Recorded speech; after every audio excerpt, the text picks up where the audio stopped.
एक गांव में एक मेहनती किसान रहता था। उसके 3 पुत्र थे।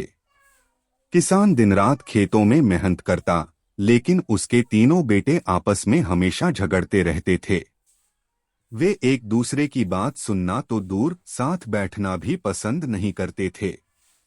किसान उन्हें बार बार समझाता कि एकता में बल होता है, लेकिन तीनों बेटे उसकी बातों को मजाक समझकर टाल देते थे। समय बीतता गया। किसान बूढ़ा हो गया और एक दिन वह गंभीर रूप से बीमार पड़ गया। उसे लगा कि अब उसका अंत समय पास है। उसने अपने तीनों बेटों को अपने पास बुलाया। बेटों को लगा कि पिता उन्हें अपनी संपत्ति बांटने वाले हैं, इसलिए वे तुरंत आ गए।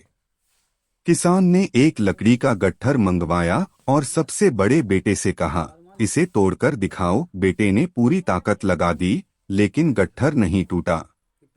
फिर किसान ने दूसरे बेटे को बुलाया। उसने भी पूरी कोशिश की, मगर वह भी असफल रहा। तीसरे बेटे ने भी वही प्रयास किया, लेकिन गट्ठर फिर भी नहीं टूटा। इसके बाद किसान ने गट्ठर खुलवाया और लकड़ियां अलग अलग कर दी। अब उसने एक एक लकड़ी तोड़ने को कहा। इस बार तीनों बेटों ने आसानी से लकड़ियां तोड़ दी। किसान मुस्कराया और धीमी आवाज में बोला, जब तुम तीनों साथ रहते हो तो कोई तुम्हें तोड़ नहीं सकता, लेकिन जब तुम अलग अलग हो जाते हो तो हर कोई तुम्हें कमजोर समझकर नुकसान पहुंचा सकता है। यह कहकर किसान ने आगे कहा, मेरी सबसे बड़ी संपत्ति खेत या धन नहीं, बल्कि तुम तीनों हो। अगर तुम आपस में एकजुट रहोगे तो जिंदगी की हर मुश्किल जीत लोगे। यह सुनकर तीनों बेटों की आंखें भर आईं। उन्हें अपनी गलती का एहसास हुआ। उन्होंने पिता के चरणों में झुककर वादा किया कि वे अब कभी आपस में नहीं लड़ेंगे और हमेशा मिलजुल कर रहेंगे।